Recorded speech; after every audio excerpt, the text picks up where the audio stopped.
అమరావతి పోలవరం ప్రాజెక్టులను కూటమి ప్రభుత్వం ఎంతో ప్రతిష్టాత్మకంగా తీసుకుని అభివృద్ధికి అడుగులు వేస్తుందని కేంద్ర సహాయ మంత్రి పెమ్మసాని చంద్రశేఖర్ వెల్లడించారు. ఏపీ అభివృద్ధికి ప్రభుత్వం చిత్తశుద్ధితో కృషి చేస్తోందని కేంద్ర సహాయ మంత్రి పెమ్మసాని చంద్రశేఖర్ పేర్కొన్నారు. అమరావతి పోలవరం ప్రాజెక్టులను కూటమి ప్రభుత్వం ఎంతో ప్రతిష్టాత్మకంగా తీసుకుని అభివృద్ధికి అడుగులు వేస్తుందని వెల్లడించారు. ఇటీవల నిర్మలా సీతారామన్ ప్రకటించిన బడ్జెట్లోనూ ఏపీకి అధిక ప్రాధాన్యం ఇచ్చారని అన్నారు.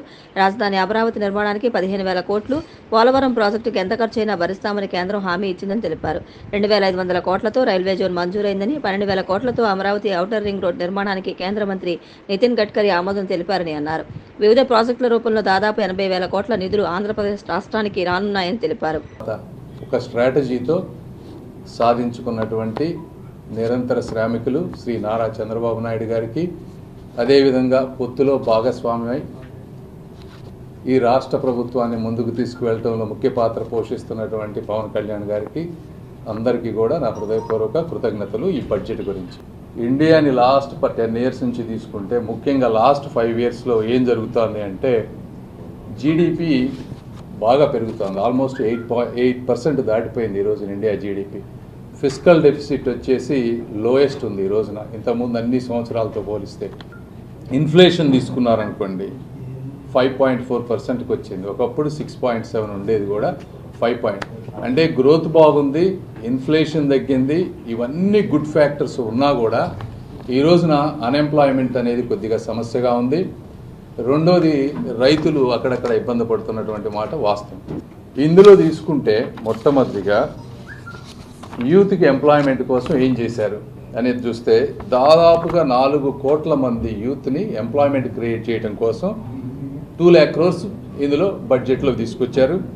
ఇందులో ఏ విధంగా తీసుకొస్తున్నారంటే, దాదాపుగా 1000 ITI ఇన్స్టిట్యూట్స్ని, ట్రైనింగ్ ఇన్స్టిట్యూట్స్ని అప్గ్రేడ్ చేయబోతున్నారు. ఈ విధంగా యువతకు తీసుకురావటం. అదేవిధంగా మీరు ఇండస్ట్రీస్ తీసుకుంటే 100 మేజర్ సిటీస్లో ఇండస్ట్రియల్ పార్క్స్ బిల్డ్ చేయాలని చూస్తూ ఉన్నారు ఈ బడ్జెట్లో. అదేవిధంగా 12 నేషనల్ ఇండస్ట్రియల్ కారిడార్స్ పెడతా ఉన్నారు. ఇంకా రోడ్లు లేని ప్రాంతాల్లో రోడ్లు వేసే విధానం ఒకటి.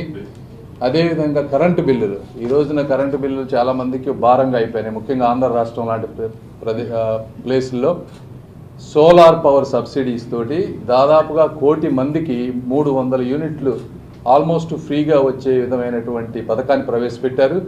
1 కోటి మందికి ఇది చేస్తే ఆల్మోస్ట్ 1.28 crores అప్లికేషన్స్ వచ్చినాయి. అంటే ఈ పథకం ఎంత మంచి పథకం కూడా మీరు అందరూ ఒకసారి ఆలోచించాలి. ఈ పథకాలన్నిటినీ కూడా రాష్ట్ర ప్రభుత్వం కనుక ప్రాపర్గా మేనేజ్ చేసుకొని నిధులు ఇస్తే కొన్ని వేల కోట్ల రూపాయలు పనులు చేయొచ్చు. జల్ జీవన్ మిషన్లో రాష్ట్రానికి దాదాపుగా 14,000 కోట్ల రూపాయలు అలకేట్ చేస్తే, జగన్మోహన్ రెడ్డి గారు 2,000 కోట్ల రూపాయలు మ్యాచింగ్ గ్రాంట్ వాడి చేసుకున్నారు. 12,000 కోట్లు వదిలిపెట్టేశారు.